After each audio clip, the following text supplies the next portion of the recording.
What's up, everybody? Want to give it like 5 minutes to do some shout outs and let everybody get in here.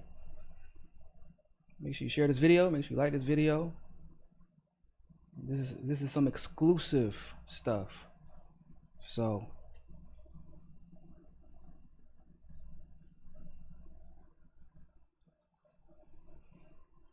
let me know when you can hear me okay.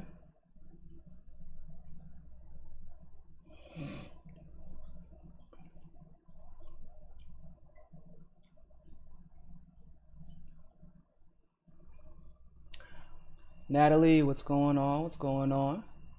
Hope you're doing well. Little Rock Elevators. Yeah, it's going to be real interesting, actually. Ellie J, what's up? What's up? Make sure y'all like this video and share it.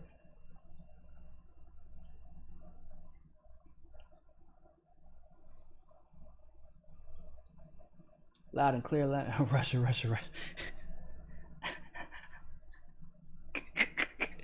Yeah, I mean, that's pretty fitting for Howie. I advised Jill Stein not to even go to a climate conference because RT would be there.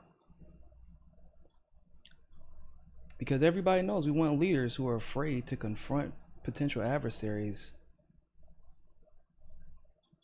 in the name of climate change. Why would we ever want something like that?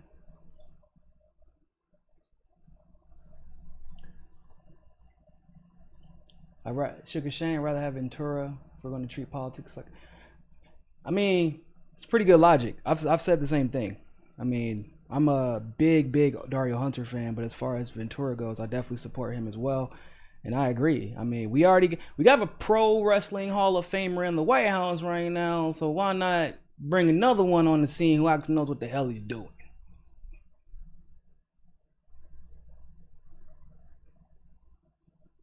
I got some other news about Jesse Ventura that I'm going to try to cover tomorrow.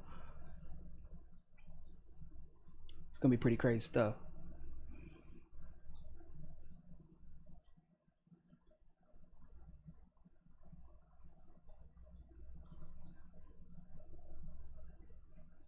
Give it about 1 more minute and we'll get started. I'm just trying to share this.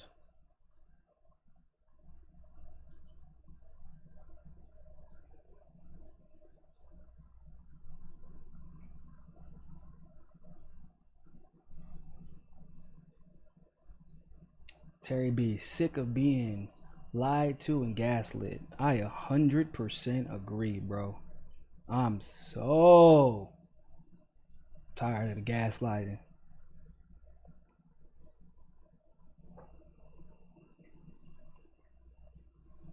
Except for Howie made a mistake. He assumed everybody was as dishonest as he was, or is, I should say. It's sad because a lot of people, you know, have been given Howie plausible deniability. They're like, well, we don't know, you know, he should be held accountable, but we don't know if this is his campaign speaking because Howie isn't really on social media. He does. No, it's confirmed now. It's confirmed. So, all right, cool. So everybody like this video, share this video, and let's get this show started.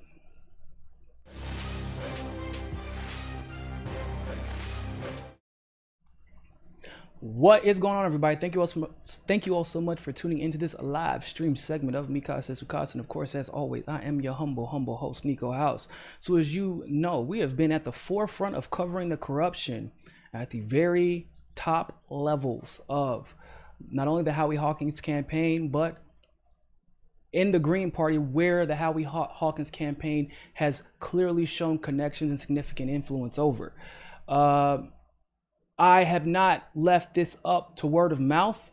As many of you who have been watching already know, not only have I had other presidential candidates on, former and current, I've had a person from the presidential campaign committee come on to directly, you know, combat or distill any of the issues in case there was any misconception. And that basically got broken down into people just don't know how politics work, and he can't do much about it.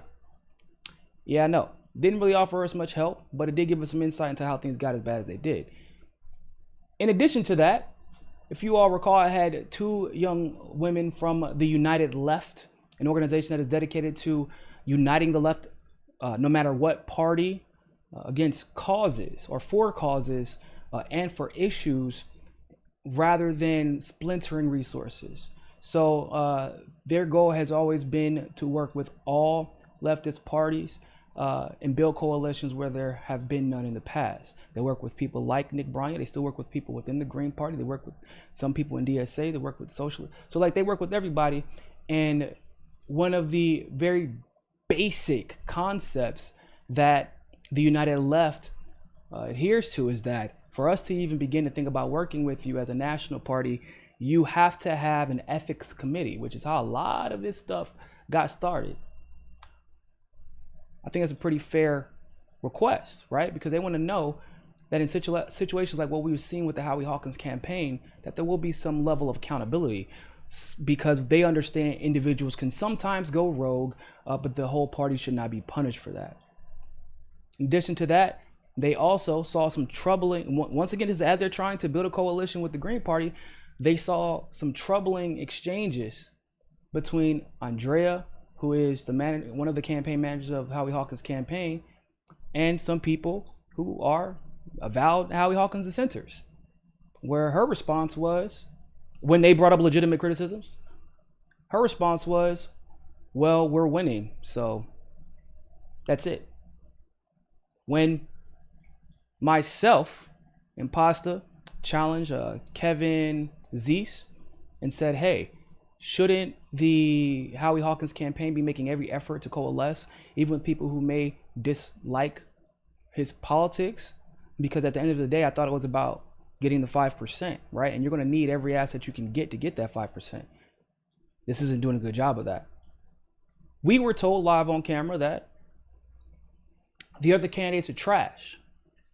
And Kevin very clearly and specifically said, when I asked him, okay, so Dario Hawkins, who's your main competition, what policy differences do you have? Because I'm all for hearing both sides.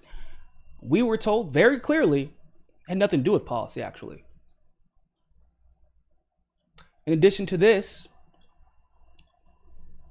we found out, because of exchanges through the United Left and the Howie Hawkins campaign, that another presidential candidate for the Green Party, at least he was one, I don't know if he still is, but another presidential candidate for the Green Party was doxxed, putting his financial information out there, mortgage information, loan information, marriage information, something you got to pay pay some money for to get access to if you don't have someone's Social Security. And even if you have the Social Security, you generally have to pay a lot of money to get access to.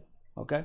So you have doxing from a campaign manager, from Howie Hawkins' campaign manager.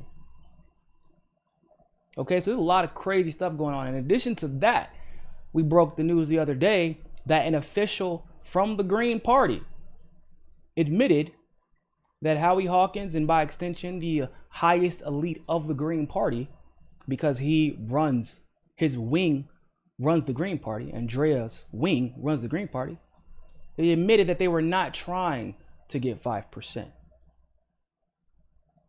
They admitted that they were not trying to win.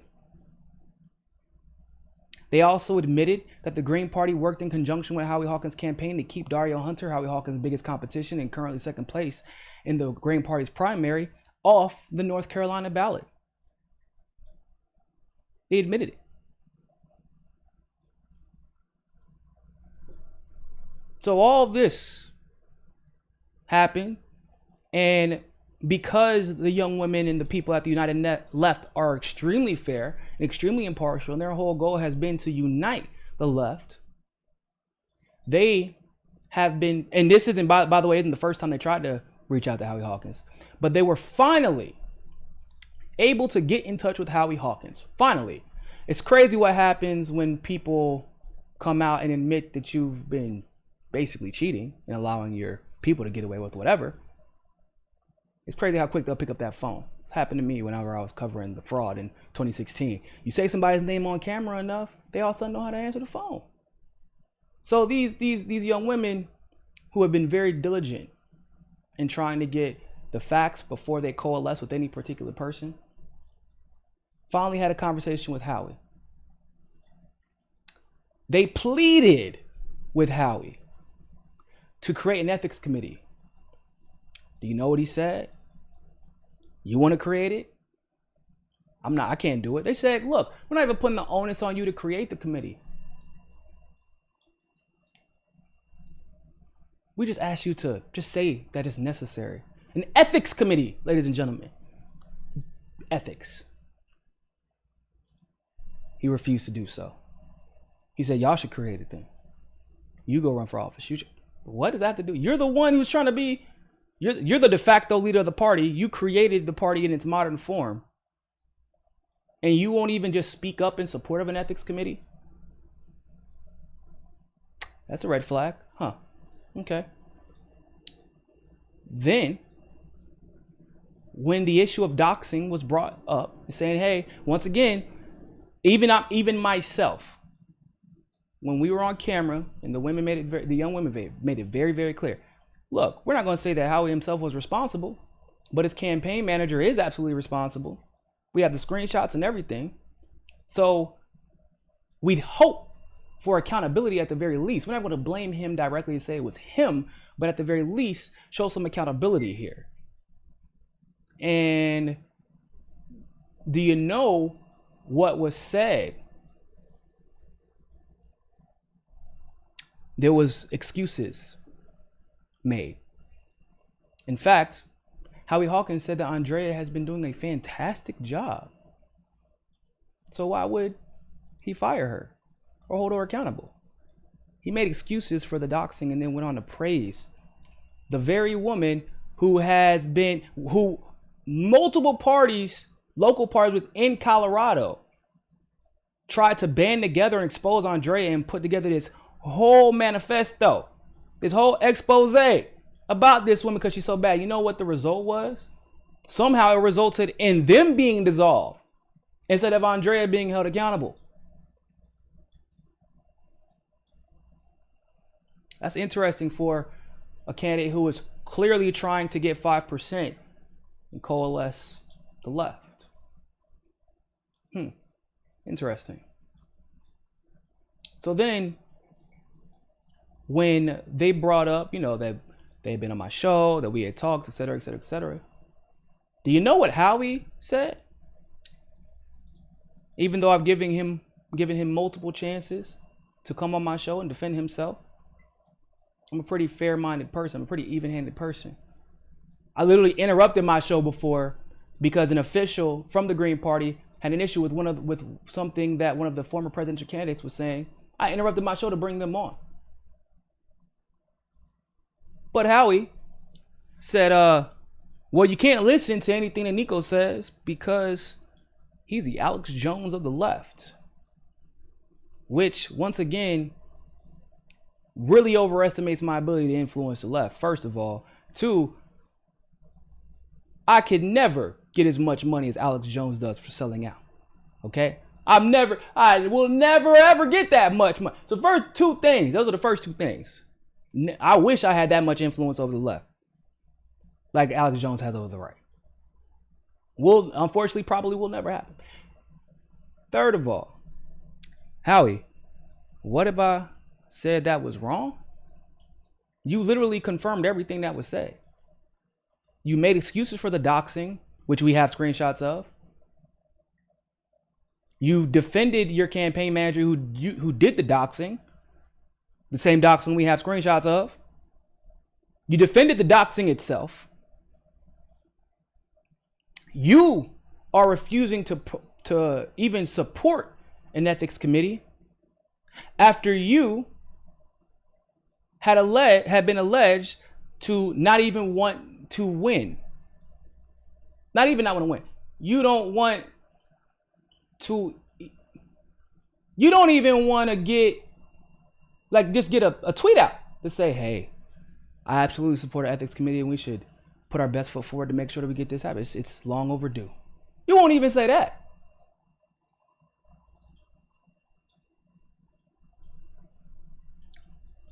You are calling Niko House the Alex Jones of the left, Howie. When you got up on Primo Nutmeg's interview, sat there and said you advised Jill Stein not to go to a climate conference because RT was going to be there. Insulted the intelligence of Tulsi Gabbard and the wherewithal of Tulsi Gabbard because she went to go speak to both sides in Syria to see what she could do to end the war, which is more than your ass has ever done for anything. You basically use CIA talking points regarding Julian Assange. Then you call Chelsea Manning Bradley after that's not the first time you've been corrected. And then when we have all this on video, you turn around and say, I was just sleepy that day. Damn, I've never been sleepy and then go into further detail to confirm my points after someone like Primo tried to give his man a chance. Like, hey, bro, are you sure about this? Like, because like Tulsi said, she went there to go and, you know, talk to Assad and the opposition and to bring peace to the area. Like, isn't that what we're supposed to be doing? No. Nope. Well, are you sure? Because Jill, nope. I advise again. Like, you even made sure to defend your points. And Primo was then gaslighted as some rabid Tulsi supporter. And that's why Howie answered the questions the way he did. And then he changes his tune to a degree on Lee Camp's show. And then what's even worse is that he refuses to admit he evolved. He just pretends like he never had the stances that Primo Nutmeg is a lunatic who literally posts all of Howie's words for the world to see.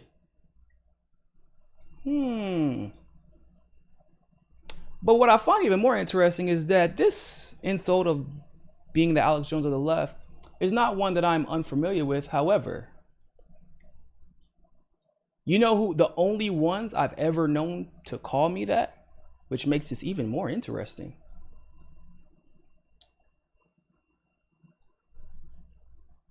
Democrats. Why? Because, well, I was a surrogate for Jill Stein in 2016. I was a staunch advocate for Jill Stein and John Baraka. I've always been a strong proponent of the Green Party. I've never really had any issues with the Green Party at large. Just a few people, like I do in every party, you know. Every party has its people that have issues. However, we just got into the general, basically. What every narrative, every story that I've put out, if you go look up Jill Stein, who I would argue is probably the most popular person in Green Party history, she agrees with. Which is probably why I was one of the ones who introduced her in 2016. So I was at a private watch party. Got the first interview with Jill Stein right after the 2016 elections had concluded.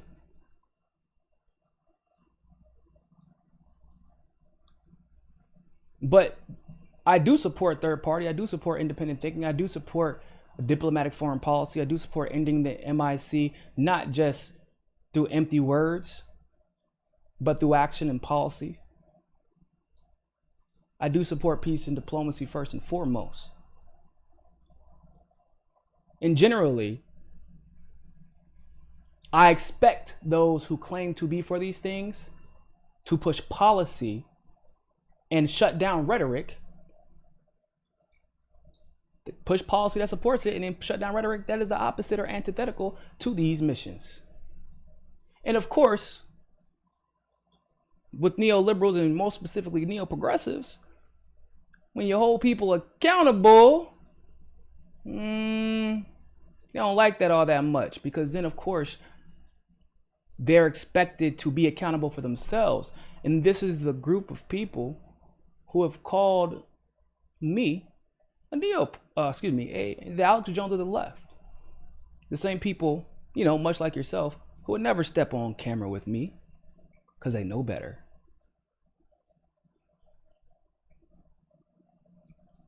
So my question is, Howie, where did you get these Democratic talking points from? Because as interesting as that would be, I have not even close to the type of influence or infrastructure on the left as not enough to be called Alex Jones of anything, unfortunately. And I don't really like Alex Jones, but that type of influence, I wouldn't mind. Left will look a lot different.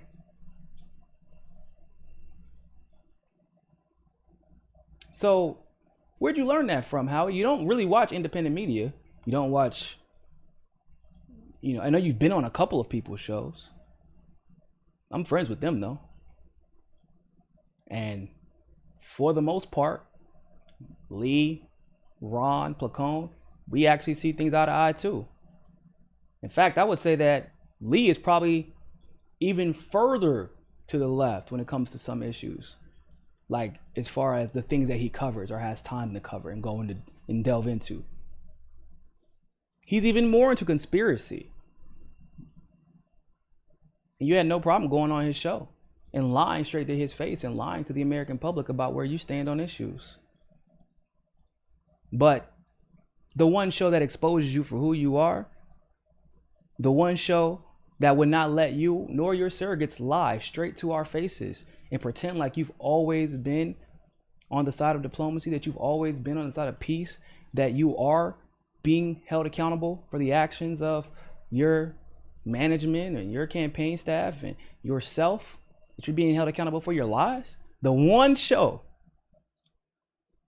that does this, we're Alex Jones of the left. You know, it's interesting. We were also the one show that told people they should start paying attention to election rigging.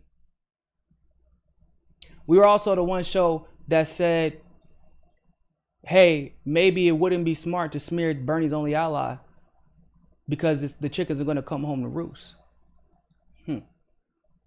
We were also the one show that had been basically consistently not only telling the truth, but have been right over and over and over and over and over again for the last 4 years. But more specifically over the last couple of years. And those who had been consistently wrong and were directly lying, also, of course, Democrats all voting for Joe Biden now, making their case for Joe Biden. They attacked Fiorella, they attacked Pasta, and of course they attacked myself. And here you are, caught in your lies, using the same talking points. Interesting. So maybe you want to square this circle for me. Why is it that whenever Andrea reached out to me and asked for an opportunity to come on to the show, I immediately granted it to her. I said, absolutely, I'd love to have you on because something is not jiving right and I want to give you a chance, Howie, to come on and discuss it. And as a consolation, it was even after we had our interview, was going to give Andrea a chance to come on to the show and defend her stance, her actions, and defend you. You were going to get a 2-for-1. But then, after I scheduled the interview with Andrea, she tries to switch the interview where I interview her first, and then I interview Howie after. And all she wanted to do was just basically defend herself.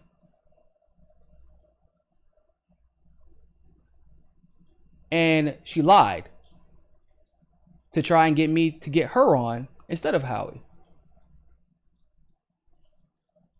Now, I don't know how much of these emails you saw, Howie, but since you admitted that you knew about the doxing, since you admitted that you knew about everything, you just didn't care. In fact, you supported Andrea, whose toxicity has poisoned the entire Green Party. I'm going to assume you knew that Andrea tried to use your name to get on here and defend herself, knowing she was never going to let you get on camera with me. It's too risky for y'all. I get it. Everybody else hadn't had a chance or an opportunity to see your lies. And you know I'm not with the bullshit. Understood. Andrea doesn't want to mess up her cash cow. But then again, once again, I gotta ask. Alex Jones isn't hearing both sides to anybody's story. And if I am just so silly and not to be taken seriously, then why even have Andrea reach out to me to save your ass?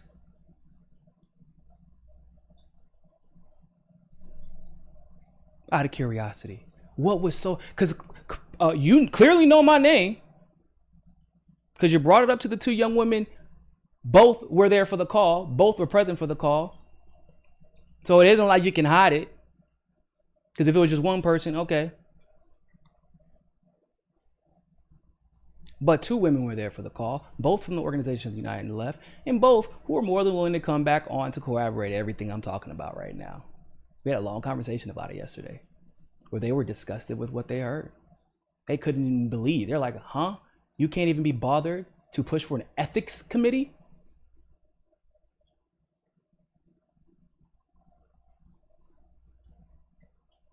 Or you want to explain this, Howie?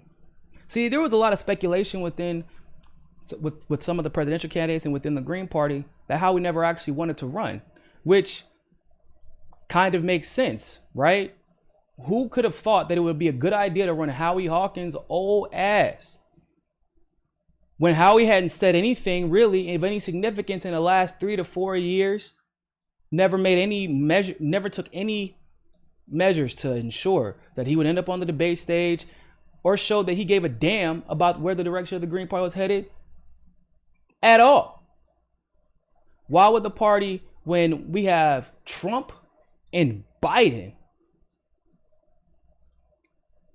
put up the most milquetoast candidate they could think of when Dario Hunter was polling at 66%, who actually has served in political office, who is part of the LGBTQ community, who is also black, who is also Latino, who has lost his job as a rabbi because of his condemnation of Israel's treatment of Palestine, who is right on all the foreign policy issues that you suck on, who is about accountability and supports the idea of ethics committee and then some. Why would the party, who would think it would be smart to cheat for somebody like you? And why was it that you didn't come into the race until after the polls were showing that not only was Dario Hunter going to win, but he was going to sweep, and he would have been every bit as inspirational as Jill Stein and would have coalesced the left just as Jill Stein was able to do, and probably would have set records for the Green Party just like Jill Stein did. Why was it that you came after that poll was conducted? And why wasn't it that you talk about this very important aspect that you never wanted to run, and that it was Andrea and her little wing of the Green Party that has already been accused multiple times of undermining the party that came to you after they figured out that Dario was doing so well? Because if Dario is in charge, well, Dario's not going to let Andrea and her little team screw over the entire Green Party anymore. If Dario's in charge, maybe Andrea doesn't get to have control over the committees like she's had and be the chairwoman, be an unaccountable chairwoman of the Green Party or the Colorado Party. Dario gets that platform, he gets to speak out, and the entire Green Party listens. He puts expectations on himself and the Green Party to achieve that 5%. To fight now and after the election is over to ensure that there is ballot access all over the country and that you are constantly challenging to get on the ballot and become viable. All of a sudden, you actually have to do work. You can't just pop up every 4 years. In fact, the clear difference between Dario Hunter and his campaign and Howie Hawkins and his campaign is two things. Dario discussed running long before Howie had ever talked about it. And, well, Dario is actually acting like he wants to win. Whereas every single bit of Howie's actions and the actions of his supporters demonstrates he never was intent on winning. His goal was to stop Dario from winning. And the goal of the people who coalesced to ask Howie to run, despite having a perfectly viable candidate in Dario Hunter and others. I don't want to make it seem like Dario was the only one, but Dario was the one who was polling very high within the Green Party. And who had served political office. The only one who's running that served political office. So, Mr. Howie Hawkins, you want to explain to me why it looks like you are purposely trying to stop a viable candidate from winning, and why you've actually worked your ass off alongside other elites within various state parties to ensure that Dario is not heard? And why every time you were asked about this, you send your little minions out to dox people, smear them, and attack them?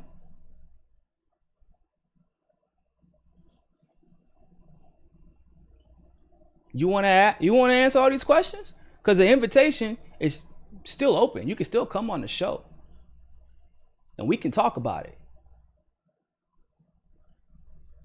I mean, if your little minion doesn't come in and try to intervene again. Because what it looks like from this perspective, from, you know, the left-wing Alex Jones perspective, is that the only reason that you're in this race is because you're such a horrid candidate that there would be zero expectations for the Green Party to do anything legitimate. And that only someone with massive name recognition, a bunch of connects at the top of the party,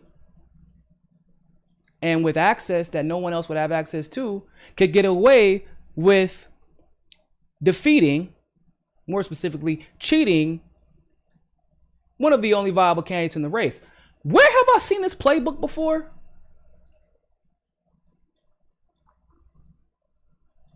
What have we ever seen this playbook where someone runs a trash candidate riding completely off of name recognition and political network to defeat viable candidates who actually would bring change to the party and the country overall? Have we seen this playbook before?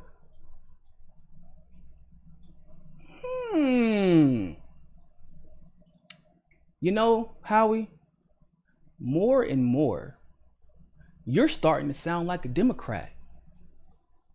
In fact, since this is your version of the Green Party, maybe you can answer for the last 20 years of almost nothing getting done and your direct contributions to almost nothing getting done.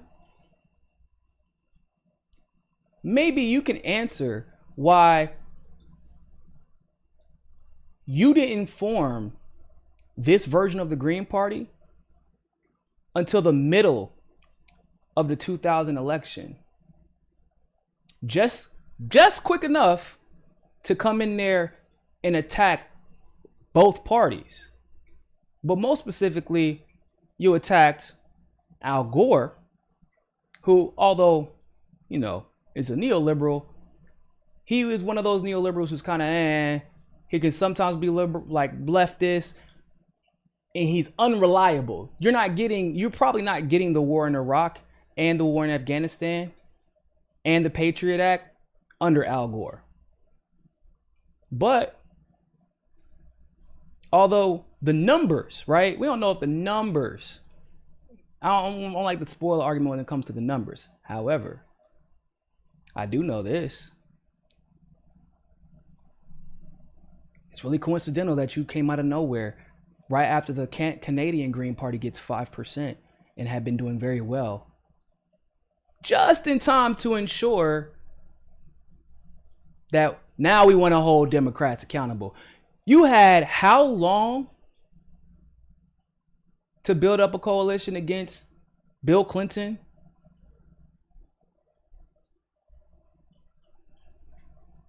That's interesting, Howie. I would love to know how, I mean, somebody who is too lazy to even create an ethics committee in 2020. You had the wherewithal and the drive to create an entire party? Huh. Interesting. Or maybe you were just a little bit more energetic as a younger man. Is that what it was? Let me see real quick. I'm going to confirm something. Because, hold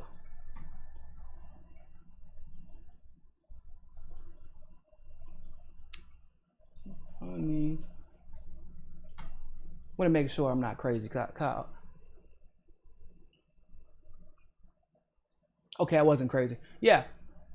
Did y'all know that even though Ralph Nader ran as a Green and did such an incredible job and had a lot of political experience, well known, for whatever reason, the very next year, Ralph Nader, or the very next election, Ralph Nader was like, nope, no longer part of them. No longer agreeing. Why is that, Howie? Why is it that everybody in the early 2000s, 2000 to 2010, and even really effectively Jill Stein in 2016, because yeah, she's technically still Green Party, but based off of everything we're seeing, I mean, she basically wants nothing to do with y'all. Why is it that all of them, once they get a taste, want nothing to do with you? Why do they leave the Green Party? Like I said, Jill had not officially left the Green Party, so let's be clear about that. But effectively, basically, why is that? Why is it, Howie, that Ralph Nader was able to get on the debate stage, Ross Perot was able to get on the debate stage, and then somehow, some way, you and your party allowed ballot access to be removed without any fight from the national level? You allowed yourselves to be basically disallowed from ever touching the debate stage again, quietly. And then, after being silent for everything that happened to Jill Stein, as Jill tried to use the leverage that they had to fight over the last 4 years for ballot access, election integrity, and the like, you allowed your party to come out and basically attack Jill for raising money. Because I remember what they were saying. They were saying this is Democratic Party money. That's what they were saying when Jill raised money to sue, to prove that there was election fraud on behalf of both Hillary Clinton and Donald Trump. Where the hell were you at? Out of curiosity. That's interesting. For some reason, I'm almost positive if we find Ralph Nader, if we find some of the other high-level Green Party people who used to be Green Party, then they switched parties. I mean, hell, Ralph Nader, if I'm not mistaken, just literally decided to start being an independent completely, said, I don't even really want to deal with the infrastructure of any third party after what I had to deal with in the Green Party. It was interesting. So, since I am the Alex Jones of the left, maybe you can placate my conspiracy theorist side, Howie, and answer, why the hell have you let the Green Party become the joke of the left over the last 20 years under your supervision. Because I know what my network stands for, and I know that I created, so I would never let it become what you've let the Green Party become. I would never let it become a joke. And yet, here we are. So, you're still more than welcome to come on, Howie. Because clearly you know who I am. But like I said, you confirmed that you never even wanted to run. That Andrea's coalition propped you up. Then, right after, of course, Dario was polling extremely well. Probably y'all's most viable candidate, even though I still like a lot of the other ones. Isn't that interesting? Then you defend Andrea. Say, not only do you say you're not going to hold her accountable, but you know everything that's going on, and she's been doing a great job. So why would you fire her? Huh. That's interesting. Then you literally lie, pretend like you've never had to evolve on the issues, and that everybody who is literally just showing clips of your Primo Nutmeg interview is crazy. We're all crazy. So even when we gave you a chance to evolve, you wouldn't even admit that. That's called gaslighting. That's what Democrats do.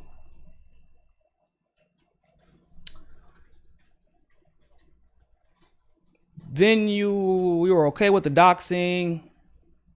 You admit, not only will you not fight for that, you just won't fight for an ethics committee. You don't want one.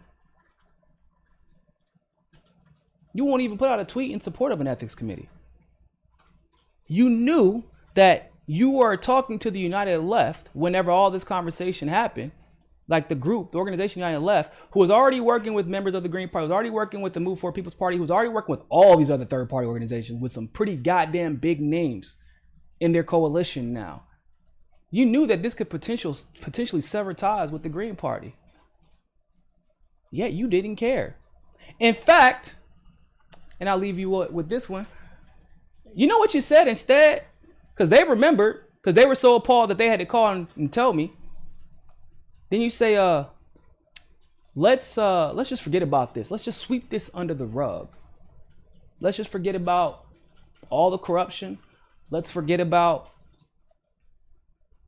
the cancerous way that Andrea and many of your campaign advisors have been at. You said, let's just sweep it under the rug. Let's ignore it. Let's not pry anymore. Do you know who used to tell me that too? Every single infiltrator that I discovered in 2016 in Bernie's campaign. Almost those exact words. Let's forget about this. Let's not even worry about it. Let's just sweep it under the rug and let's move on. That's what they said to me too, right before we exposed their ass. So what exactly is your goals, Howie? And why would you risk completely fracturing the Green Party's chances of coalescing with every other leftist third party just for your campaign, unless you don't want them coalescing with every other third party? You approve of the division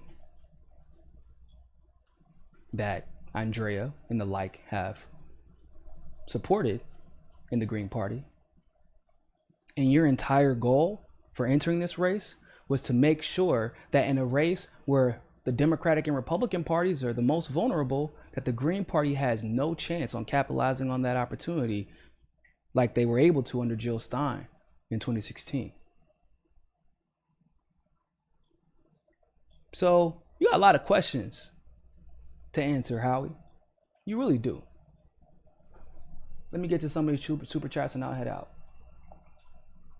During the levy, Hawkins is on the run.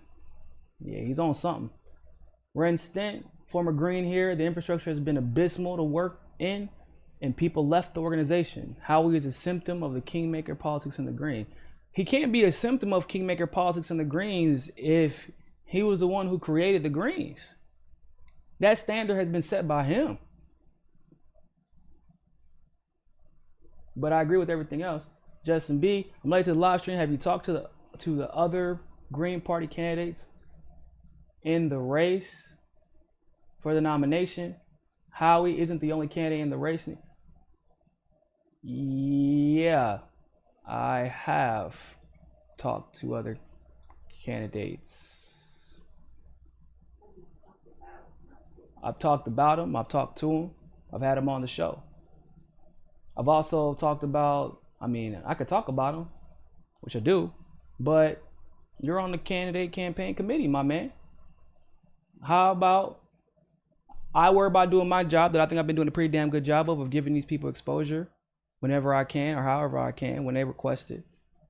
And you worry about making sure there's actually a fair race to be ran instead of coming on here and telling me and telling the United Left apparently, y'all just can't do anything about it. We can't do anything about it. You were the one who told them that your hands were tied and the Green Party wouldn't put together an ethics committee, and then Howie confirmed it. So you're on the presidential campaign committee. So how about you worry about making sure that everybody can have fair access to a presidential nomination, then worry about talking about my show and what we got going on over here.